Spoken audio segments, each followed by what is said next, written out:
Hello, my name is Dr. Rudi Merck, and we're on the Dr. Rudi website, and I'm here in the studios of Brian Fox Photography, and we use your studio. I use your studio for all the videos that I do, and I didn't know that you are an ex-University of Florida quarterback. And of course, I went to University of Florida also, got my PhD there. And you also played professional football with the New York Giants. Played is a strong word, but yeah, I was there in camp for a couple of years, yeah. Yeah. And so we've had some discussions, we had lunch together, and you became somewhat interested in health topics that I was talking about during the photo shoots. And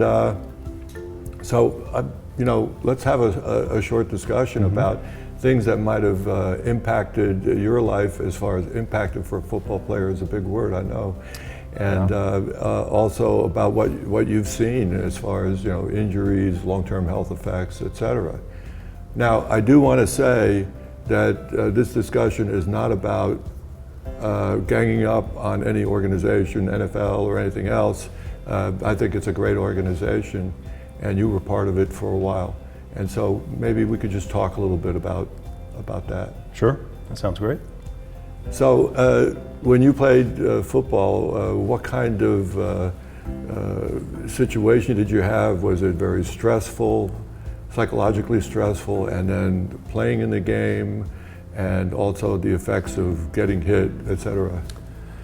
Yeah, I was pretty fortunate because in my 14-year career, I escaped relatively unscathed. A few fractures and separations was pretty much the extent of it. So I'm not one of these guys that wakes up every day and has a lot of issues like a lot of the players I knew.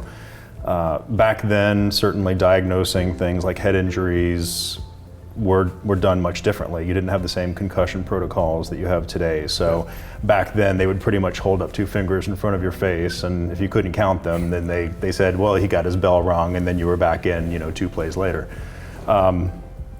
Besides the obvious impact injuries that you would expect from football, there were also injuries from weightlifting and running and all the things that we did outside of the actual games themselves. So those were fairly extensive, and those are probably, for myself, speaking for myself, quite honestly, those might be some of the effects I'm feeling more now in my mid-40s than I felt even when I was playing. Mm-hmm. And you can feel some effects? Yeah, especially my lower back. For me, one of the issues was doing squats at such a young age, and we had such a heavy emphasis in the weight room, and we didn't have the same emphasis on nutrition. That was, when I was playing, we were at the early stages of sports nutrition becoming more in the forefront. And especially at the University of Florida, that was a heavy emphasis of our training staff. But because I had done so much in high school here locally with squatting and Orlando. Yeah, here in Orlando. Okay. Well, one thing that, a couple of things, and I'm not going to talk about any particular brands. This is not a commercial. We're having this discussion to get to know each other better, but also to try to think about some supplements or things you can take in a generic sort of way, which may help mitigate some of those impacts that you had when you were younger. One of the things I think that's very important is EPA and DHA in your diet, because so much of your body, like your brain, is 40% DHA. EPA is something that's very important for your metabolic process in your body. And the thing I've always recommended, especially people that were active, athletically active, and then afterwards, is krill oil. And krill oil contains EPA and DHA phospholipids, and that could help with pain, of arthritis pain, that sort of thing. And fish oil also works. Fish oil does have positive effects on the body, but my main concern with fish oil was always burp back, and also there's a lot of rancid fish oil on the market, And so do you know of a lot of athletes that take omega-3s? I know of athletes that certainly, especially athletes that are in my age category, that are more concerned about their health probably than they were even when they were playing their sport, I would say. Again, my personal situation is I have a 5-year-old daughter, so I want to be around as long as I can for her, of course. Sure. And heart health is something that's really important. And I've always been one that's been open to different supplements. I've done fish oil in the past. I've tried different products. And I certainly try to maintain a good diet and exercise pattern in my life. So yeah, it's important. And I do know people who do the same thing that played with me. Yeah, and I've given you some supplements to try, and it's too early. It's only been a month or two. So we'll talk again and see if you can feel any improvement in your health or stabilization in a situation. And one of those things I gave you was krill oil. Mm-hmm. And one of the new things we're working on, because we know that there may be some individuals that are sensitive to shellfish, and there's people that are sensitive to shellfish that have tried krill and have had no issues. But I've been working on a project recently to use herring roe, if you will, fish eggs, as a source of phospholipids, and then adding astaxanthin to them, because the red color of krill oil is astaxanthin. And I think science is finding out more and more that astaxanthin, a powerful antioxidant, can help reduce discomfort with joints and may improve brain health and eye health. Mm-hmm. The other thing I wanted to ask you is, what about after you stop playing, about controlling weight, maintaining an exercise program? You seem to be quite fit. How are you? How's your weight? And obviously your height hasn't changed, but how do you compare to when you were playing? Yeah, it's interesting because a lot of the guys that I played football with back in the day actually have had, and it's been interesting to follow their, I guess, physical activity levels since we played. It seems that a lot of the guys who were the smaller guys, the wide receivers, have fought health issues and weight issues the older they've gotten, vice versa. Mm-hmm. A lot of the guys, and they were relatively smaller guys. They were much smaller guys back then, and they were very fast. On the flip end of the spectrum, a lot of the guys who were the bigger guys, a lot of our linemen who were typically 300 plus pounds and could really move and were in good physical condition despite their size, had lost a lot of weight once they stopped playing. So it was almost a reverse pattern. The guys who were lighter became heavier, the guys who were heavier became lighter. In general, I noticed that. For myself, I guess I kind of maintained the same workout regimen that I did when I was playing. I tried to do as much as I could. And your weight today compared to when you were Weight playing? today is very comparable. Oh. I actually was in a situation where I did everything I could to try to gain weight. My ideal weight, probably for my height, which is just under 6'4", my ideal weight was probably in the upper 180s to 190, and if I hadn't tried to gain weight, that's probably what I would have been. But I was always the smallest quarterback, and in the short time I was with the Giants, all of our quarterbacks were massive, and do you remember who they were? Yeah, sure. Phil Simms was our starting quarterback. And he's an announcer now. Yeah, he's wonderful, and he was a great role model and a great influence on me when I was playing. And I'd say Phil was our smallest quarterback, and he was about 212 pounds, and he was about 6'3". I met Phil Simms accidentally on a flight from Columbus, Ohio to New York City. And you'd seen him on the football field, of course, when you're wearing shoulder pads and all that, you look a lot bigger than you really are. Same thing with hockey players. Sure. And he was a very attractive, or still is a very attractive man. And he'd like to hear that, for sure. He has a, he was blonde haired. He was a sunshine boy. Yeah, sure. And so I got to meet him. So It's interesting that the smaller guys were gaining weight, Yeah. and the bigger guys were losing weight. And I have to think about that, what that could be. Yeah. The other area, and we agreed we wouldn't get into any controversial thing, but as you know, there's been some reports of brain injuries, dementia in a number of athletes, and but brain injuries and dementia and Alzheimer's disease can happen to anybody, not just football players. Yeah, sure. Okay, and so I think maintaining brain health would be an interesting thing to do, and maybe you can do that with supplements and maybe even pharmaceuticals after you finish playing. What's your opinion on that? Yeah, I believe it's a big topic today, especially with former players, because like I said, when I was playing, the average NFL hit, they said, was the equivalent of running 35 miles an hour into a garage door. That was the average hit. Wow. Yeah. So now the guys are even bigger, stronger, and faster than Equipment's they were. a little bit better and the equipment's better, but still, I mean, Yeah.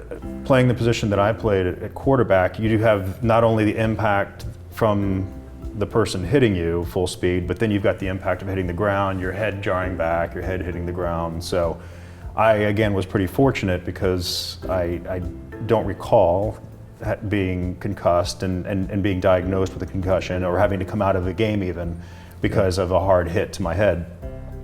But it's a big topic of discussion, especially with former players, because there was just no way of diagnosing it back then. And I've spoken to players on the offensive side of the ball and defensive side of the ball, and when they were playing, if they came off the sideline and they were feeling a little bit woozy, technically today that would be considered a concussion. Yeah, I would say. Yeah, but back then you had to be back in the next play, and that occurred repetitively throughout the season. I mean, you can imagine how many times that must have happened throughout a season for these guys. So it's an interesting topic. It's a scary topic, but yeah, I think it's something that a lot of ex-players are open to discussing, especially when it comes to supplements and things that could help repair any potential damage that might have been done.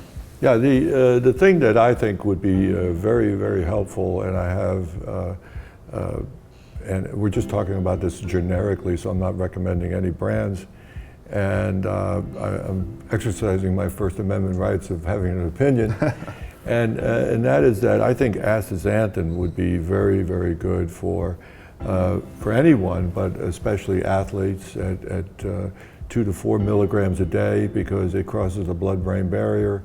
It's the red color of salmon. You at the headwaters of a salmon stream, you never find a salmon that isn't red. But if you raise a salmon in an aquarium, the meat is white. It turns red because it eats shrimp, it eats algae that has astaxanthin in it, and it gets into their body. And if you take astaxanthin, it will go to your brain, it will go to your eyes. Whatever goes into your brain also goes to your eyes. It also is known to be a COX-1 inhibitor. What that means is very much like aspirin, it reduces inflammation. I also recommend ALA in the form of perilla oil for everybody, not more than 4 to 5 grams a day. Typically, you have to have at least 1.6 grams or else you would die. But you can get that from nuts, you can get it from walnuts, you can get it from, even bread has some ALA in it.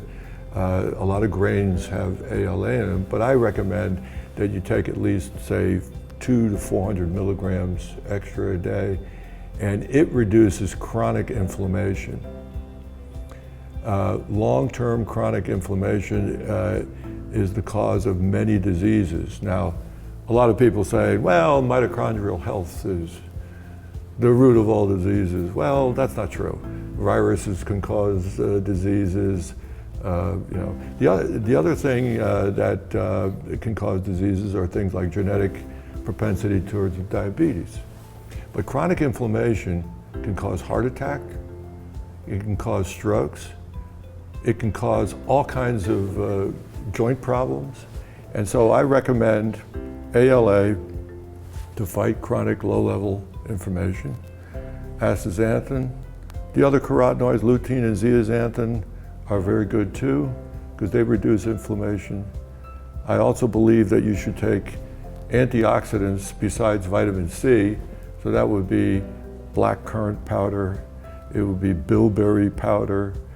These are anthocyanins, they're antioxidants that are, you have two worlds in your body. You have the water world, and you have the oil world, and most of the products that the company I've been associated with makes antioxidants for the oil world, but now I'm also working on the water world, because the water world, every day you take a water-based antioxidant, it goes out of your body because of the water in your body. Right. Your body is like 70% water. Yeah. The oil part moves a lot slower, okay? Turnover is a lot slower. You don't need to take the oil-soluble antioxidants every day. There is another thing I wanted to ask you, and that is that have you heard anything about like memory loss?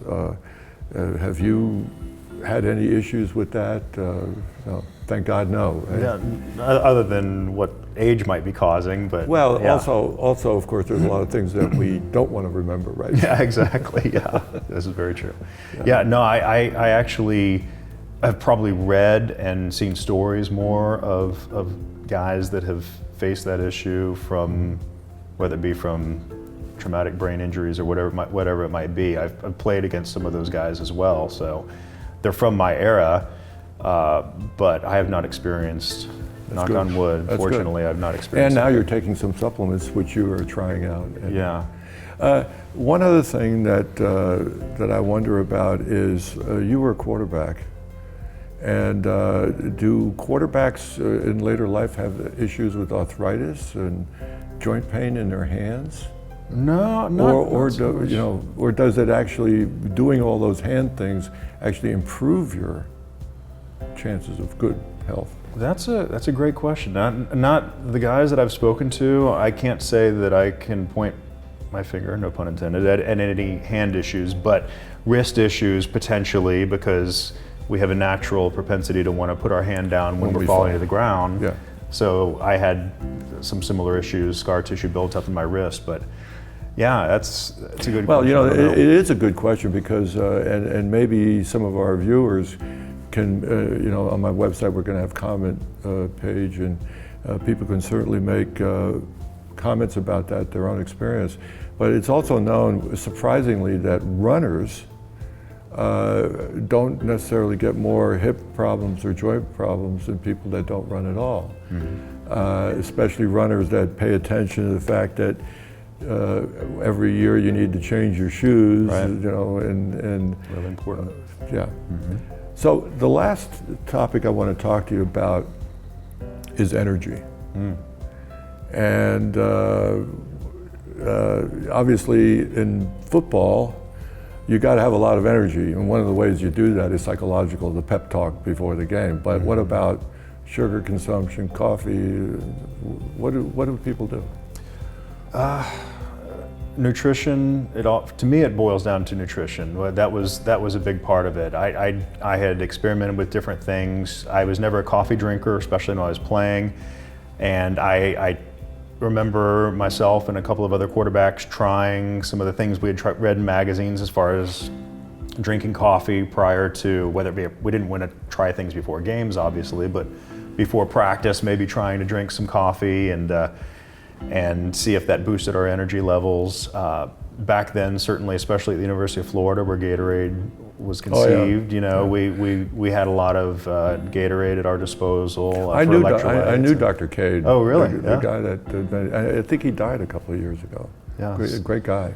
So mostly it was nutrition, but back then, you know, our training table in college consisted of fried chicken, prime rib, things like that. What about pasta? Yeah, actually there was some of that, but they didn't we didn't do the carb loading or anything like that. So we didn't have a pasta meal like you do with marathons or with running races. We didn't have a pasta meal the night before a game. It was a lot of meat. It was a lot of meat, yeah. It was like a meat and potatoes diet, and a lot of proteins and starches and things like that. So, and then we had a meal, of course, earlier in the day, and if we had night games, then we were eating snacks and sandwiches. How much time between a meal and playing? I don't remember ever there being less than maybe 4 to 6 hours. Okay. Yeah, it was you don't want a plenty of full time. stomach No, when you're playing. No. Yeah, I read an article in I think it was in the New York Times, about a football player, a professional football player that played in Hawaii. He came from Hawaii, and he was a big lineman, and he claimed he was a vegetarian. And I said to myself, how could you get that big, and how could you maintain if you're a vegetarian? And it turns out when I read the article in detail, he did eat fish. Okay. There you go. But your diet then consisted of a lot of protein. Especially back then, yeah, our training table especially was a lot of protein, but we weren't necessarily on a healthy diet. And like I said, this was back in the early stages of having the emphasis on sports nutrition. When I went to New York and when I was in training camp with the Giants for a couple of years, we had a sports nutritionist. Her name is Heidi Skolnick, and she's now, I believe, one of the leading voices when it comes to sports nutrition. But she was always experimenting with different foods and different types of chips, not doing fried potato chips, but more doing healthier chips. And I was always volunteering to be her guinea pig whenever she was trying new products, because I'm a firm believer in having a good diet, and that it makes a difference in your physical performance, certainly when you're playing the game. So in my era, we were at the early stages of really having that emphasis on sports nutrition. Now they're catering diets to individual athletes and individual players. It's amazing. I remember some of the bigger guys, especially when you get to the professional stages and guys have actual contracts and they're making money. A lot of the bigger guys had incentives written into their contract where if they stayed below a certain weight, they would make more money throughout the year. And so our weight was constantly monitored throughout the day. Even skill positions like quarterbacks, for health reasons, they wanted to make sure that we weren't gaining or losing too much weight. And I believe the most weight I ever lost in 1 2-hour practice was 14 pounds. I lost 14 pounds in one practice. Wow, that's a lot. Yeah, I used to sweat a lot. And it was mostly water. Yeah. And then we would have a meal. This was during two-a-days, so we used to have 2 practices a day. I believe they've put the kibosh on that now. But back then, we would have a morning practice, and I would lose 14 pounds, and then I would eat lunch. It's not allowed anymore? I think, again, hearsay through the collective bargaining agreement, I don't think they're doing 2 practices a day as much anymore, or they may have outlawed it completely. But back then we would have 2 or 3 a day. Yeah. So you would lose 14, I would lose 14 pounds, gain back about 11 in the afternoon, and you would lose another hydrate, 10. it would be... That was, and then do the whole cycle again 2 times a day. Yeah, wow, for training camp. So I didn't know quarterbacks really ran that much. I mean, I would sweat a lot. So but I mean, it's a lot of exertion when you're out there in 100-degree heat with 25, 30 pounds of equipment on. And one last discussion, and then we'll wrap it up. And that is that performance-enhancing drugs. And at one point it hit pretty much a crescendo, and it's declining over the last few years. Yeah. But I'm not interested in the scandal part of that. I'm interested in what happens after you take performance-enhancing drugs and then retire. What happens? Yeah. So. I'm not the right person to ask about that. Fortunately, when I was playing, I was pretty naive to the whole PED opportunity. Even again, I don't want to get into the controversy there, because in all sports there have been episodes of performance enhancement, and so there's a monitoring of testosterone and things like that. It's interesting. You may not know this, but the way they find out about whether you're doping with testosterone is that they measure the carbon 13 and carbon 14 content of your testosterone. And since synthetic testosterone is made from soy, And soy is a plant that has a different ratio of carbon-13 and carbon-14 than normal human. Even though the molecules are identical, they can tell by measuring those differences that you're using soy-based testosterone. Wow. Okay? And of course that will build up mass and that will build up muscle. So Brian, thank you very much. Thanks, Dr. Rudy. You know, you're taking some supplements that I've recommended for you. We obviously don't want an endorsement without you actually feeling that you have a benefit. And so in a few weeks, a couple of months, we'll talk again and then we'll see where you are.